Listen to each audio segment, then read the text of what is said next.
I notice her silk gloves first, pristine, pearl-buttoned, resting on the mahogany armrest as though the chair itself were her throne. My stepmother has always understood the language of objects. What you touch, what you wear, what you allow others to see. These things speak louder than any words a woman is permitted to say aloud. I learned that lesson too late, or perhaps I learned it precisely when I needed to. They sent me away on a Tuesday morning in November, 18 years ago.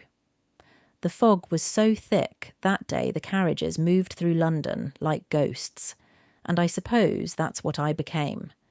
Something half visible, easily dismissed, a girl whose existence had become inconvenient to the narrative my father's new wife was writing for this house. I was 17. My mother had been dead for 3 years.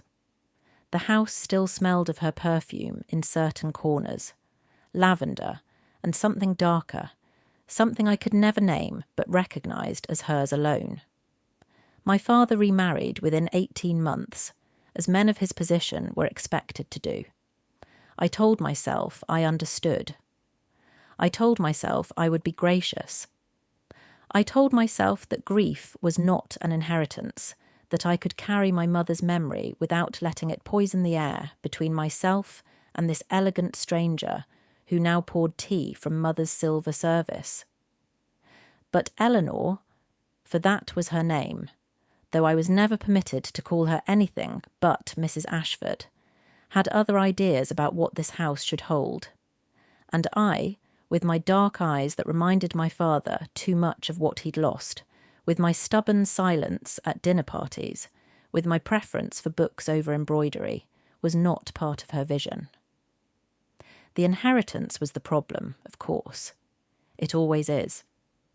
My mother's family had money, old money, the kind that comes with land in Derbyshire and investments in railways and shipping ventures my father never quite understood but had been content to spend. The marriage settlement had been generous, but clever. A portion was set aside for me, untouchable by any subsequent marriage my father might make. Not enough to make me independent, but enough to make me an obstacle. Eleanor began with small corrections.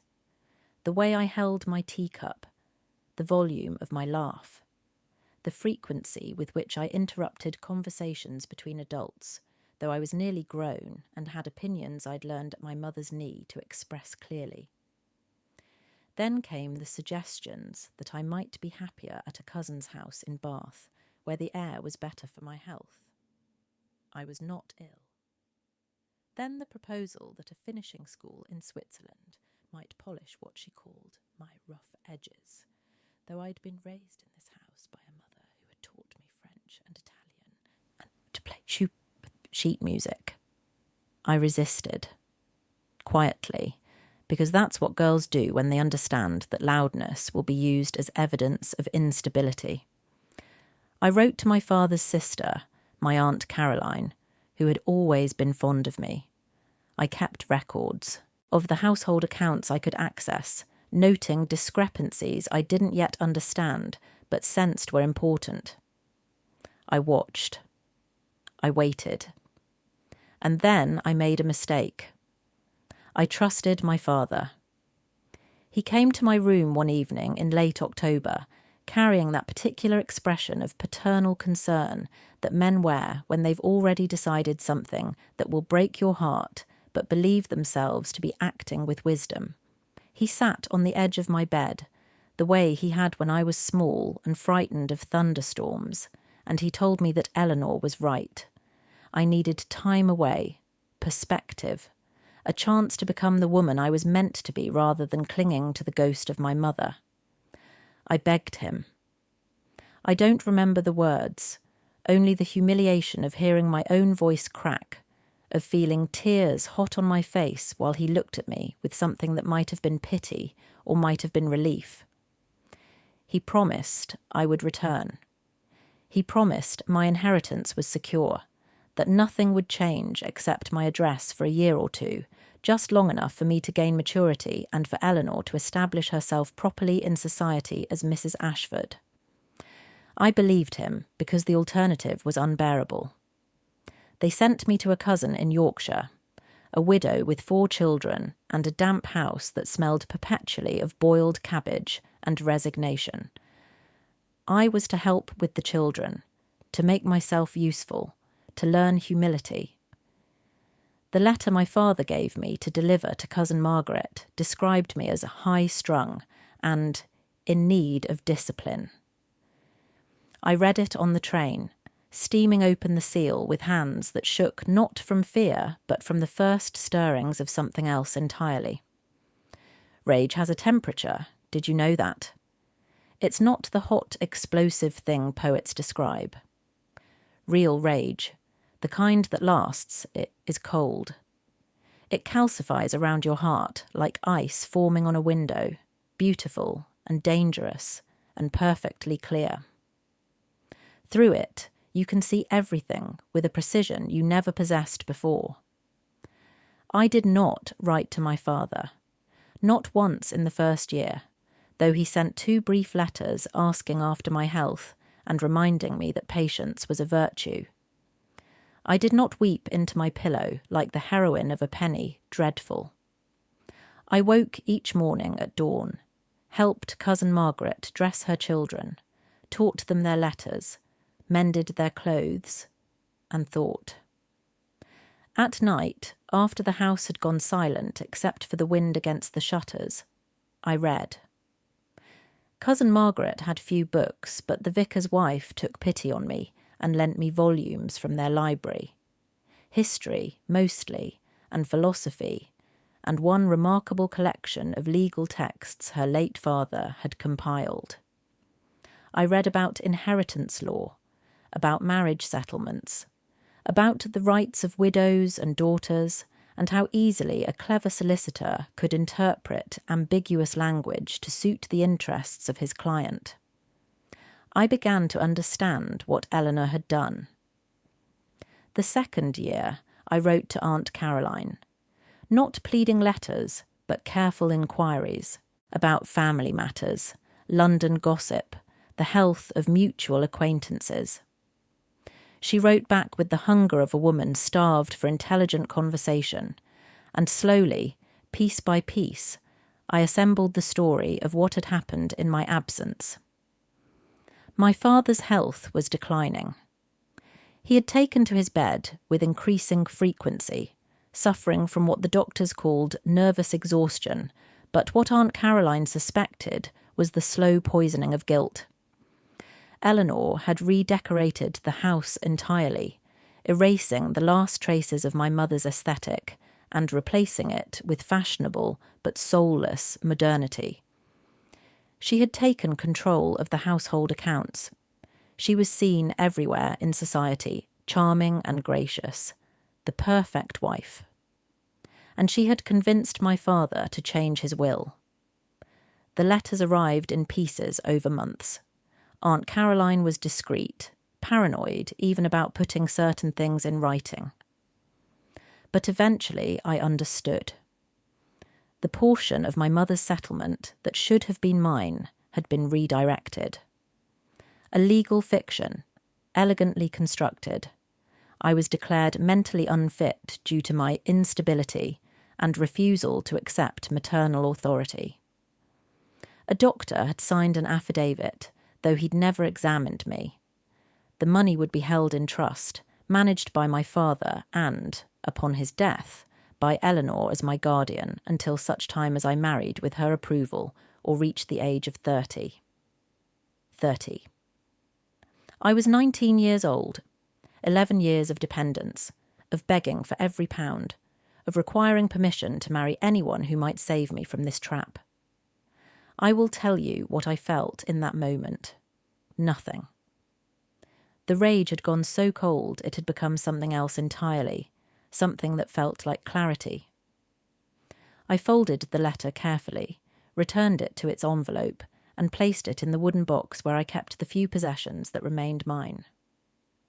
Then I went downstairs and served Cousin Margaret her tea, as though the world had not just revealed itself to be a machine designed specifically to crush me. But in the silence of my mind, I began to plan. The law, I had learned, was not my friend.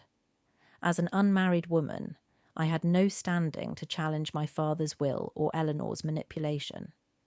I could throw myself on the mercy of relatives, but charity is bitter bread, and I would have no power, no position, nothing but gratitude that could be withdrawn at any moment. I could marry. There was a farmer's son who had shown interest, a kind man with rough hands and simple dreams. But that would mean accepting defeat, disappearing into rural obscurity while Eleanor lived in my mother's house and spent my mother's money. No. If I could not win through law, I would win through the very system that had betrayed me. I would become what they claimed I could not be, indispensable. I began with cousin Margaret's children. The eldest boy, Thomas, was 12 and struggling with Latin. His father had wanted him to become a clergyman, but without proper education, he'd be lucky to secure a country parish. I taught him not just grammar, but rhetoric, how to think and argue, how to present himself as a young man of learning. The second son needed mathematics for the Naval Academy his mother could not afford to send him to. The daughters needed deportment, French, music, all the accomplishments that might secure them better marriages than their mother's means would otherwise allow. Within a year, Thomas had won a scholarship. Within 2, both sons were placed in positions that brought credit to the family name. The daughters began receiving invitations to houses that had previously ignored them. Cousin Margaret, who had seen me as a burden, began to describe me as her salvation, and I began to write letters. Not to my father, never to him, but to Aunt Caroline, to my mother's old friends, to the mothers of girls I'd known before I was sent away. I positioned myself not as a victim, but as a governess of extraordinary skill, educated beyond my station by a mother who'd believed in female education, capable of transforming even the most ordinary children into refined young people. I built a reputation. Slowly, carefully, with every success documented in letters of recommendation that passed from house to house like currency. When cousin Margaret's neighbour needed help with her daughter's debut, she asked for me. When that daughter made an excellent match, her mother recommended me to her sister in London. London. I returned to London 5 years after they'd sent me away, but I did not go crawling to my father's house. I arrived as Miss Catherine Ashford, governess to the family of a minor baronet, a woman of refinement and education who commanded a salary that would have seemed absurd for someone in my position, but which I had learned to negotiate with the cold precision of someone who understands that money is power, and power is the only thing that matters. I took rooms in a respectable boarding house in Bloomsbury. I called on Aunt Caroline, who embraced me with tears and fury. And I waited. The waiting is important. Revenge, real revenge, is not a hot strike but a cold siege. You must let your enemy believe themselves safe, believe the threat has passed, before you move. My father died in the spring of my 24th year. I learned of it from a newspaper announcement, not from Eleanor or anyone in the family. I was not invited to the funeral. I did not expect to be. I wore black anyway and attended a memorial service at the church where my mother and father had been married, standing in the back pew where no one would recognise me, watching as Eleanor played the devastated widow with an elegance that might have been convincing if I hadn't known her so well. The will was read 2 weeks later. I was not present. I had no legal standing, remember, no rights as a daughter once I'd been declared unfit. But Aunt Caroline attended, and she sent me a letter that same evening describing what had transpired. Everything to Eleanor. The house, the investments, the income from my mother's settlement. A modest allowance for me, to be administered by Eleanor at her discretion, pending proof of my stability and good character. I remember receiving that letter in my small room in Bloomsbury. I remember the sound of rain against the window and the way the lamplight made shadows dance across the page. I remember thinking, now it begins. I called on Eleanor 3 days later. I sent a note requesting an appointment, as formal as if I were applying for a position, which in a sense I was. She received me in what had been my mother's drawing room, redecorated in shades of pale green and gold, every trace of my mother's presence erased as thoroughly as I had been erased from the family narrative. She looked older, still beautiful, still immaculately dressed, but there was a tightness around her eyes that suggested the role of grieving widow was more exhausting than she'd anticipated. She offered me tea with a graciousness that was meant to demonstrate her charity and her power. I accepted with perfect composure. We spoke of neutral things at first, the weather, mutual acquaintances, my work as a governess. I praised the redecoration of the room. I inquired after her health. I played the part of the prodigal daughter returned, humbled and grateful for whatever scraps of affection she might offer. And then I mentioned, casually, as one might mention a recipe or a piece of social gossip, that I'd been engaged by the Duchess of Marlborough to educate her granddaughters. The Duchess of Marlborough, one of the most powerful women in England, arbiter of social standing, the kind of connection Eleanor had been trying to cultivate for years without success. I watched her face very carefully as I said this, watched the flicker of surprise, quickly suppressed, watched the calculation begin behind her eyes. "How extraordinary," she said, in a tone that suggested it was anything but. "I wasn't aware you moved in such circles." "The Duchess values education highly," I replied. "And I've developed something of a reputation for transforming girls who might otherwise be overlooked into young women of substance and accomplishment." I let that word hang in the air between us. Overlooked. I watched her understand what I had not said aloud, that I knew about the will, about her machinations, about the way she had erased me from my father's life and stolen my inheritance.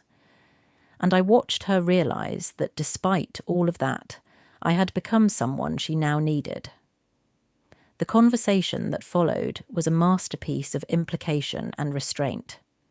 She suggested that perhaps we had both been hasty in our judgments of one another, that family was precious and should not be divided by misunderstanding. I agreed with the graciousness of someone extending forgiveness to a repentant sinner. She mentioned, delicately, that she would be happy to restore my allowance to a more generous sum, that certain provisions and the will could be reinterpreted given my obvious stability and good character. I thanked her. And then I explained, with exquisite courtesy, that I no longer required an allowance. My salary from the Duchess was quite sufficient, but I would be grateful for her acknowledgement, publicly, that I had been my mother's daughter and my father's child, that the rupture in our family had been based on misunderstanding, and that she wished to make amends. She agreed. What else could she do? She needed the social access I could provide more than I needed her money. By aligning herself with me, she could claim credit for my success, present herself as the woman who had recognised my potential and helped me flourish despite my early difficulties. The irony was exquisite. Over the next 2 years, I became Eleanor's most valuable asset. I introduced her to families she could never have accessed on her own. I advised her on which charities to patronise, which social events to attend, how to position herself as a woman of influence rather than merely wealth. I made her indispensable to the very circles she'd always longed to enter, and in return I took back everything she had stolen from me. Not legally. The will could not be changed. The inheritance could not be restored in any form that mattered to the law. But I took my mother's jewels, which Eleanor had kept in a vault, claiming they were part of the estate. I took the portrait of my mother that had been relegated to the attic. I took the silver tea service and the books from my mother's library and the lace tablecloths that had been in our family for 3 generations.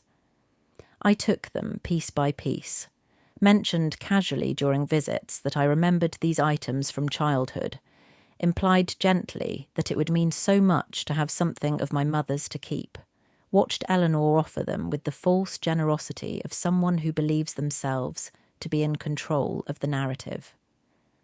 I took, and I took, and I took, until my small rooms in Bloomsbury looked like a shrine to the life that should have been mine. Until Eleanor's house, that monument to her triumph, began to feel empty even in its elegance. But the true revenge, the perfect revenge, came not from what I took, but from what I built. I saved every penny of my salary. I invested it with the same cold precision I had brought to everything else, following advice from the few women I knew who understood finance, making small, careful choices that accumulated over time into something substantial. I lived frugally, dressed well but not extravagantly, spent nothing on comfort or pleasure that did not serve my larger purpose. And when I turned 29, 1 year before the trust that held my mother's settlement would have reverted to my control, I purchased a house. Not a grand house, not a mansion that would rival the one Eleanor occupied, but a respectable townhouse in Mayfair, in a neighbourhood where the best families lived, with 3 stories and a small garden and enough rooms to take in students if I wished, to hold salons, to establish myself as a woman of independent means and intellectual substance. I invited Eleanor to the housewarming. She came, of course, because by then she could not afford to snub me without losing the social position I had helped her build. She walked through my home with a smile that looked like it had been painted on, offering compliments that sounded like glass breaking. And I served her tea from my mother's silver service in the drawing room where my mother's portrait hung above the fireplace, and I smiled at her with perfect poisonous courtesy. "I'm so grateful for everything you taught me," I said, my voice sweet as honey and just as thick, about the importance of patience, about waiting for the right moment, about understanding that power is not given but taken, piece by small piece, until one day you look around and realise you've built something that can never be dismantled. She understood. I could see it in her eyes, the moment of recognition that she had been outmanoeuvred by the same girl she'd dismissed as unstable, unsuitable, unworthy of consideration. That every act of generosity she'd performed in the last 5 years had been a piece of her own defeat, handed to me, gift-wrapped and tied with ribbon. She left shortly after. We remained cordial, in public. We exchanged letters on birthdays and at Christmas. But we both knew what had happened in that drawing room over tea. We both knew who had won. Years have passed since then. I am 40 now, still unmarried, still living in my house in Mayfair. I never took another position as a governess, though I sometimes advise families on educational matters and have developed a reputation as a patron of schools for girls who might otherwise have limited opportunities. I am invited everywhere, known as a woman of intelligence and substance, someone whose opinion matters in circles where women's opinions are rarely solicited. Eleanor died last winter. She left everything to a distant cousin, having no children of her own. I attended her funeral and stood in the same back pew where I'd stood at my father's memorial, watching as they buried her with full honours and fulsome eulogies about her generosity and grace. I felt nothing. Not triumph, not grief, not even satisfaction. The rage that had sustained me for so many years had long since burned itself out, leaving behind something quieter but more permanent. The certainty that I had taken back not just my mother's possessions or my social standing, but something far more valuable. I had taken back my own life. I had proven that the story they wrote for me, unstable girl, inconvenient daughter, woman in need of discipline and control, was a fiction, and I had rewritten it in my own hand. They sent me away with nothing, expecting me to disappear into grateful obscurity. Instead, I returned with the one thing they could never take from me, the absolute, unshakable knowledge of my own worth, and that, I have learned, is the finest revenge of all.